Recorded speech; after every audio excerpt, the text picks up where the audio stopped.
a pot of water.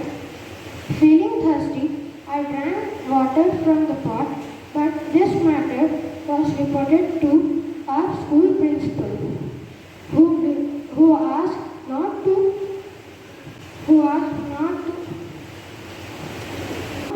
drink water from the pot as it belonged to higher caste people and placed a new pot for lower caste people.